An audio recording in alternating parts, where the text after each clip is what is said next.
میں نے شائستگی سے کہا، اے اہل علم، ایسے تم رسیدہ بزرگوں، میری سمجھ میں تمہاری بات نہیں آتی۔ میں ایک سیدھا سادہ شخص ہوں، جہاں تک میرا تعلق ہے اس مقدس ذات سے مجھے کوئی نقصان نہیں پہنچا۔ سنا ہے کہ اجنبیوں کو اس کا علاقہ راس نہیں آتا، لیکن مجھے ہر نوازش سے سرفراز کیا گیا ہے۔ میں کس بنیاد پر اسے اختلاف کروں؟ اگر تم لوگ میری بات سننا چاہتے ہو تو سنو۔ تم یہ خیال چھوڑ دو کہ تم اس پر کسی طور غالب آ سکتے ہو۔ تحد خیال اس کی سلطنت پھیلی ہوئی ہے، اس کے ناخن لمبے، اس کے دانت نکیلے ہیں، اس کے پاس ایسی طاقتیں ہیں کہ تمہارے ارادوں کو پایہ تکمیل تک کبھی نہیں پہنچنے دیں گی۔ میری بات ختم ہوئی تھی کہ میں نے محسوس کیا وہ ہنس رہے ہیں اور میرا مذاق اڑا رہے ہیں۔ میری بات ختم ہوئی تو میں نے محسوس کیا کہ وہ ہنس رہے ہیں اور میرا مذاق اڑا رہے ہیں۔ ان کی ہنسی سے میں جھپ گیا۔ عزیز جابر بن یوسف الباقر، تم بھول رہے ہو کہ تمہارے تمام ساتھی یک کے بعد دیگری ختم کر دیے گئے۔ تمہاری محبوبہ فلورا چھین لی گئی، سریتا اغوا کی گئی تھی، بوڑھا ہندی دوست رنگا اب بھی آبادی سے دور توری کے جنگلوں میں مارا مارا پھرا ہے۔ تم نے ابھی کچھ نہیں دیکھا۔ ان بزرگوں کے چہروں پر نظر ڈالو، ان کے چہروں پر داستانیں لکھی ہوئی ہیں۔ یہ وہ افضل و اشرف لوگ ہیں جنہوں نے اس کے ساتھ زمانے گزارے ہیں اور اپنے آپ کو بھول کر اس کی طلب میں تمہاری طرح دیوانے ہو گئے تھے۔ انہیں حسب معمول اس کے اتاب سے گزرنا پڑا۔ کیا میں جابر بن یوسف الباقر سے ہر شخص کا تعارف کراؤں؟ یہاں کون لوگ بیٹھے ہیں؟ گروٹا کے لہجے میں تلخی آ گئی۔ میں دیکھ رہا ہوں اے عظیم بزرگوں، میں دیکھ رہا ہوں، لیکن میرا ذہن اتنی آسانی سے نہیں پلٹ سکتے۔ میں نے اسی کے متعلق سوچا ہے، میں کس طرح اسے دستبردار ہو سکتا ہوں اور کس طرح اس کے خلاف تمہارے ساتھ ہو سکتا ہوں۔ تم نے غلط قیاس کیا۔ میں اقتدار، بزرگی اور طاقت کا طلبگار نہیں ہوں، میں تو اس کا غلام رہنا چاہتا ہوں۔ وہ ایک حسین، کائنات کی سب سے حسین عورت ہے، میں اس کا قرب چاہتا ہوں، چاہے وہ ایک بار نصیب ہو، اس کے بعد میں زندہ رہنے کی کوئی ضرورت نہیں سمجھتا۔ میں نے بآواز بلند کہا، میں اس کا قرب چاہتا ہوں، چاہے وہ ایک بار ہی نصیب ہو، اس کے بعد میں زندہ رہنے کی کوئی ضرورت نہیں سمجھتا۔ میں نے بآواز بلند کہا۔ وہ بری طرح ہنسنے لگے۔ اندھیرے میں ان کے سفید دانت ایک ساتھ چمکے تو مجھے عجیب خوف سا محسوس ہوا۔ وہ بوڑھا کھڑا ہوا جس نے گروٹا کے بعد مجمع سے خطاب کیا تھا۔ اس نے کہا، جابر بن یوسف ایک جذباتی نوجوان ہے۔ اسے بتایا جائے کہ جن لوگوں کو ہم پسند کر لیتے ہیں ہمیں انہیں اپنے سانچے میں ڈالنا آتا ہے، اور اس جزیرے پر اقابلہ کی نہیں ہماری حکمرانی ہے۔ ہم نے جابر بن یوسف کی فلاح کے لیے یہ قدم اٹھایا ہے۔ اسے آگاہ کیا جائے گا کہ ہم کون ہیں۔ ہم انسانوں کو پتھروں میں تبدیل کر دیتے ہیں، ہم سمندر کی دیو ذات لہروں کا رخ موڑ دیتے ہیں، ہم پانی میں آگ لگا دیتے ہیں۔ ہماری آنکھیں اقابلہ کی سلطنت کے تمام افعال و اشنال میں بیٹھے بیٹھے دیکھ لیتی ہیں۔ اسے کہہ دیا جائے کہ اس فتنے کی سلطنت عارضی ہے، سلطنت شب و روز میں نہیں بدلا کرتی۔ ہمارے ساتھ وہ لوگ بھی شامل ہیں جنہیں قرن گزر گئے ہیں۔ اسے کہہ دیا جائے کہ صرف اقابلہ ہی جارا کاکا کی مقدس روح کی نمائندہ نہیں ہے، ہماری نگاہیں بھی اسی کی طرف ہیں۔ اس کی آواز میں دھیرے دھیرے جوش پیدا ہوتا گیا۔ مگر وہ بہت حسین ہے میرے دوستو، اس پر فنا ہونے کو جی چاہتا ہے۔ میں نے بزلہ سنجی کی۔ جابر بن یوسف کو ہمارے تجربوں کی ضرورت ہے، ہم اسے یہاں ہر طرح خوش رکھیں گے۔ یہاں اعلیٰ درجے کی شراب اور خوبصورت عورتیں موجود ہیں، یہاں ملازموں کی کثرت ہے جنہیں ہم نے اس کی سلطنت سے اغوا کیا ہے۔ بوڑھے نے مزاح کا خیز انداز میں کہا، یہاں جابر بن یوسف کے لیے اقابلہ کے سوا سب کچھ ہے جو کسی کو نہیں ملتی۔ کوئی عجب نہیں کہ کل سرنگا کو ادھر آنے کا راستہ مل جائے اور ہم اس کی لڑکی سریتا اور فلورا کو یہ ہلانے میں کامیاب ہو جائے۔ ہمارے ہاتھ لمبے ہیں اور ہمارا قد مسلسل بلند ہو رہا ہے، بوڑھے نے یقین کے لہجے میں کہا۔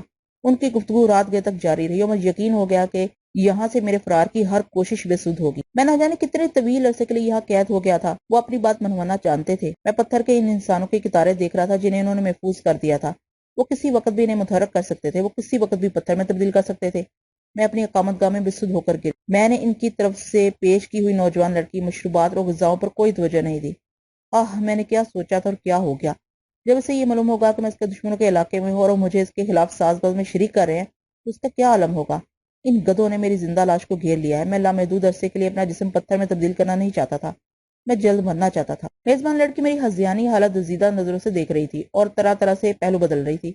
اس کے سراپا میں کوئی خاص خوبی نہیں تھی، اس کے سوا کہ وہ جوان تھی۔ رات ہاسی ڈھل چکی تھی۔ میں نے اسے سونے کا حکم دیا اور اضطراب کے عالم میں پتھر کے قد میں رکھا ہوا سارا مشروب حلق میں انڈیل لیا۔ اسے پیتے ہی مجھے اپنے سینے میں ایک کاٹ سی محسوس ہوئی، آنکھوں میں تپش سی ہونے لگی۔ نزع و انتشار کی اس کیفیت میں نے پتھر کا وہ خوان الٹ دیا جو غذاؤں، پھل و مشروبات سے پر تھا اور پتھر کے اس کمرے سے باہر نکل آیا۔ باہر ہر طرف خاموشی تھی۔ رات کی دبی ہوئی خاموشی میں پرندوں کی سسکیاں اور حشرات الارض کی سرسراہٹیں سنائی دے رہی تھی۔ رات ختم ہونے والی تھی۔ بھیانک سناٹا ہر طرف مسلط تھا، ہر طرف اندھیرا، درخت اتنے اونچے اور گھنے تھے کہ چاند کی روشنی زمین پر کسی بدمست ہوا کے جھونکے کی وساطت ہی سے نیچے اتر سکتی تھی۔ ٹھنڈی ہوا لگی تو خمار اور بڑھ گیا، خمار بڑھا تو انتشار سوا ہو گیا۔ میں اقابلہ کے بارے میں سوچنے لگا، نہ جانے وہ میرے بارے میں کیا سوچ رہی ہوگی۔ جزیرہ انگروما کے سبززار زراشی کے سراہ میں تبدیل ہو جائیں گے یہ سب برگزیدہ لوگ، یہ ساری آبادی عذاب ناک تباہی سے دوچار ہوگی۔ وہ کب تک ان کی سرکشی برداشت کرے گی؟ جو تاریخی براعظم میں طاقت کا منبع اور مرجع ہے، جسے اس جلیل منصب پر دیوتاؤں نے فائز کیا ہے، اس کی اسرار بے پناہ ہے، کیا وہ خاموش بیٹھی رہے گی؟ مگر مگر شاید مشروب نے میرے ذہن پر نقاب ڈال دی تھی۔ اب میں ایک مجسمے کے سامنے کھڑا تھا۔ اس کی سختی سے جب میری احساس کی آنکھ کھلی تو انگرما کی سرزمین پر مجھے اپنا بوجھ نظر آیا۔ میں ایک بڑے چوہے دار میں قید تھا۔ ساری خوش فہمیاں کب پور ہو گئی۔ حقیقت کیا تھی؟ حقیقت یہ تھی کہ اب میں انگروما میں تھا اور تاریخ براعظم کی متعلق العنان سہارا اپنی تمام تر فسوقاریوں اور کرشمہ سازیوں کے باوجود جزیرہ انگروما کو نیست و نابود نہیں کر سکتی تھی۔ یہ جزیرہ ایک زمانے سے موجود تھا اور ایک لحاظ سے اسے بڑھتا اور پھیلتا ہوا دیکھ رہی تھی۔ توری، باغبان، زاراشی اور انگروما میں اپنے وطن سے بچھڑنے کے بعد میرے ساتھ تسلسل سے حیرت انگیز واقعات پیش آ رہے تھے۔ میں ربڑ کی ایک گیند تھا جو ادھر سے ادھر لڑک رہی تھی، جس پر ضربیں پڑ رہی تھی، جو بار بار فضا میں اٹھ کر پھر زمین پر آ جاتی تھی۔ انہوں نے رات اپنے جلسے میں کہا تھا کہ وہ لامحدود عرصے سے یہاں مقیم ہیں اور ساتھ بساتھ اپنی تعداد میں اضافہ کرتے جا رہے تھے۔ انہوں نے سلطنت قابلہ کے جوہر اس سے چھین لیے تھے۔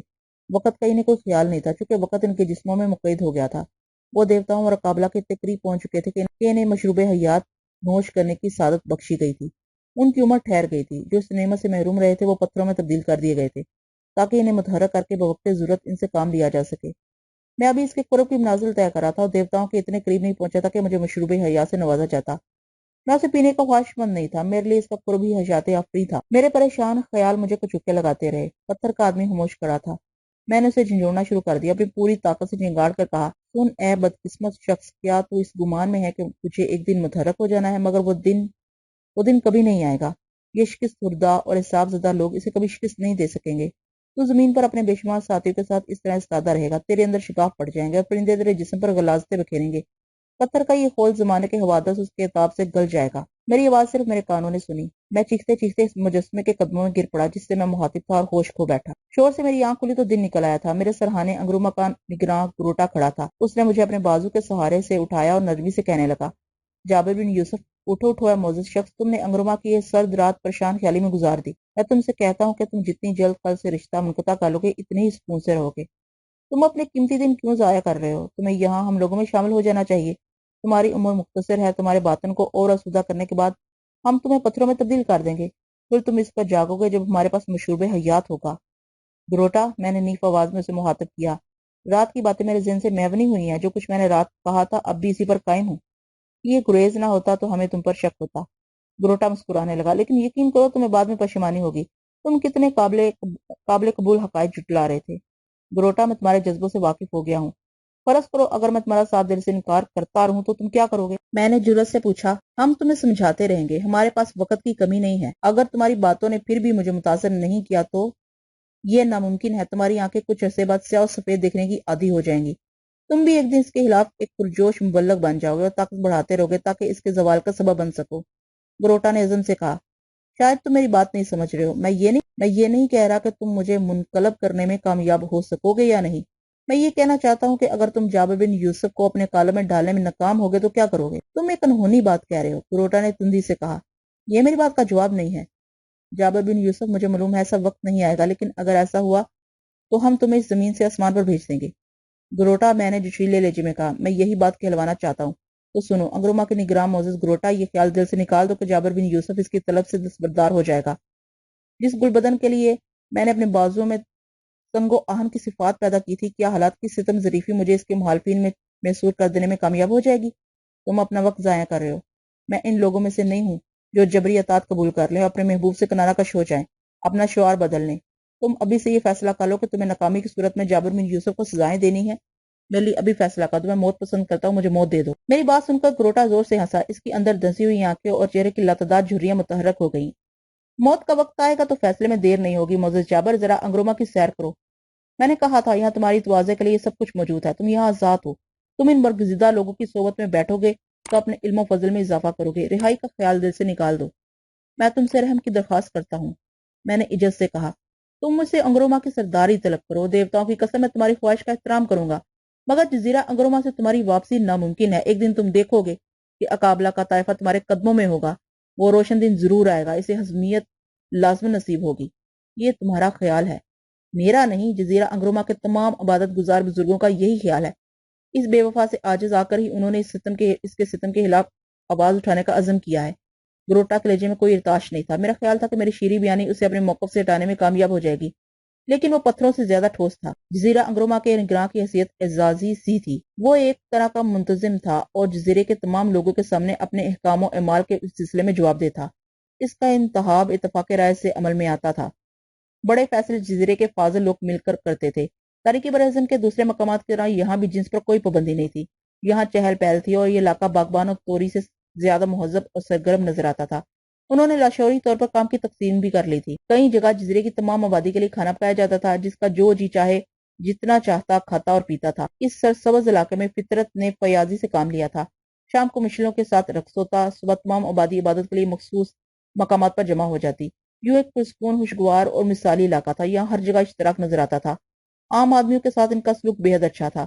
بروٹا میرے کاندھے تھپتھپاتا ایک عجیب طنزیہ مسکراہٹ کے ساتھ چلا گیا۔ میں جنون کی کیفیت میں بے ارادہ ایک سمت نکل گیا اور سمندر کے کنارے پہنچ گیا۔ کسی نے میرا تعاقب نہیں کیا۔ سامنے ساحل پر آتی ہوئی اچھلتی کودتی لہروں کا ایک نہ ختم ہونے والا سلسلہ جاری تھا۔ میرے زخموں میں ٹیس اٹھنے لگی۔ ایک ٹیلی پر بیٹھ کر میں نے سمندر میں کود جانے کا ارادہ کیا، لیکن موت کا انتہائی اقدام کرنے سے پہلے میں نے سوچا مجھے کاہو کی ہمدرد روح کو طلب کرنا چاہیے۔ میری آوازیں پانی کے شور میں کھو گئی۔ کاہو کی روح سامنے نہیں آئی۔ پھر میں نے سمورار کی دی ہوئی مالا سے رہنمائی چاہی، لیکن اس کا کوئی دانہ روشن نہیں ہوا۔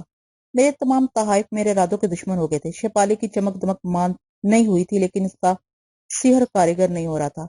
میں اپنی کشتی ڈھونڈنا چاہتا تھا۔ سمندر کی اشتعال انگیز لہریں دیکھ کر میرے سینے میں طوفان سا اٹھنے لگا۔ مجھے اپنے دماغ کی رگیں ٹوٹتی پھوٹتی محسوس ہونے لگی، اور میں نے 4 دن تک کوئی 30 بار سمندر کی سمت کوچ کیا اور میلوں تک سمندر کی سمتوں میں پیدل سفر کرتا رہا۔ روزانہ رات کو تھکا ہارا فرار کے ہر منصوبے میں ناکام ہو کر اپنی جھوپڑی میں واپس آ جاتا، جہاں روز ایک نئی لڑکی میری منتظر ہوتی۔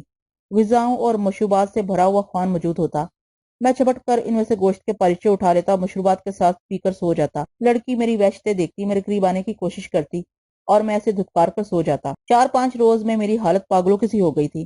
میں ان کی مشترکہ عبادت میں اب تک شریک نہیں ہوا تھا، اور نہ ہی میں نے اس دوران میں کسی سے ملاقات کی تھی۔ انہوں نے مجھے میرے حال پر چھوڑ دیا تھا۔ انہوں نے سوچ لیا ہوگا کہ آخر مجھے ان کے فیصلوں کے آگے جھک جانا ہوگا۔ وہ میرا صبر آزما رہے تھے، مگر میں نے بھی طے کر لیا تھا کہ میں ان کے سامنے ہتھیار نہیں ڈالوں گا۔ یہ سلسلہ زیادہ دنوں تک نہیں چل سکتا تھا۔ ان کے علاقے میں میری حیثیت ایک قیدی کی تھی۔ نہ جانے کب تک میری حالت یہی رہتی کہ ایک رات جب میں طویل سفر سے نڈھال اپنی جھوپڑی میں واپس آیا تو میں نے وہاں قابلہ کے خانوادے کی ایک حسین لڑکی کو اپنا منتظر پایا۔ وہ اشمار زسلین اور لوریما کی طرح حسین تھی۔ اس کے حد و حال وہی تھے جو قصر قابلہ میں جلوہ فگن لڑکیوں کے لیے مخصوص تھے۔ اس کی سانسوں میں خوشبو اور بدن میں سحر انگیز کشش تھی۔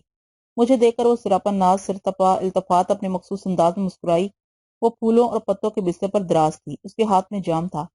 میں نے وحشت کے عالم میں گلاس اس کے ہاتھ سے چھین لیا اور اسے اپنے حلق میں انڈیل لیا۔ میری سانسیں بحال ہوئی تو میں نے تشویش کے ساتھ اس سے پوچھا، تم کون ہو؟ میں، اس نے ادا سے کہا، میں ایک شراب ہوں جو آج رات تمہاری تشنگی بجھانے کے لیے بھیجی گئی ہے۔ کیا اس علاقے میں خانوادہ قابلہ کی حسین ترین لڑکیاں موجود ہیں؟ کیا انہوں نے تمہیں بھی اس کے شبستان حسن و جمال سے چھین لیا ہے؟ میں نے حیرت اور تشویش سے کہا، اقابلہ؟ وہ زیر لب بڑبڑائی، ہاں یہ نام میں نے سنا ہے۔ سنا ہے وہ کوئی بہت جابر اور سنگدل ملکہ ہے۔ سنا ہے اس کے پہلو میں دل نہیں ہے، وہ بہت حسین ہے۔ کیا مجھ سے زیادہ حسین ہے؟ اس نے بے نیازی سے پوچھا۔ میں نے ایک پھیکی مسکراہٹ سے کہا، بلا شبہ تم ایک حسین لڑکی ہو، اس لیے کہ تمہارا تعلق یقیناً اسی قبیل سے ہے جہاں قدرت نے خصوصی توجہ سے کام لیا ہے۔ تمہارے لہجے کی شائستگی اور شیرینی اسی کی مرہون منت ہے۔ اس کا نام ادب سے لو، اس کے کان بڑے ہیں۔ وہ ہنسی گھنٹیاں سی بج اٹھی۔ اس کے سفید دانت موتی کی طرح مشعل کی روشنی میں دمکنے لگے۔ میں نے اپنی ماں سے اس کا نام سنا ہے۔ وہ اس کا تذکرہ بڑے اشتیاق سے کرتی ہے کیونکہ وہ وہیں سے آئی تھی۔ میری ماں بھی میری طرح حسین ہے، اس نے جاویدہ عمر پائی ہے۔ میں اس کی عمر میں بوڑھی ہو جاؤں گی، یا ممکن ہے اس سے پہلے ہمیں مشروب حیات کا زیرہ مل جائے اور ہم سب دوامی عمر حاصل کر لیں۔ یہ ایک خواب ہے حسین لڑکی، انہوں نے کتنے فریب کھائے ہیں، تمہارا یہ پھول سا بدن مرجھا جائے گا، لیکن وہ کبھی اپنے مقصد میں کامیاب نہ ہوں گے۔ میں کبھی نہیں مرجھاؤں گی، انہوں نے میری نوجوانی محفوظ کر لی ہے۔ آج ایک عرصے کے بعد شاید انہوں نے تمہارے لیے مجھے متحرک کیا ہے۔ میں ایک عرصے سے پتھر میں محفوظ تھی، انہیں جب میری ضرورت پڑتی ہے وہ مجھے پتھر کے ہول سے باہر لے آتے ہیں اور وصل کے حسین لمحات گزارنے کے بعد مجھے اسی ہول میں واپس کر دیتے ہیں۔ کئی بار ایسا ہوا ہے، اس نے بے پرواہی سے کہا۔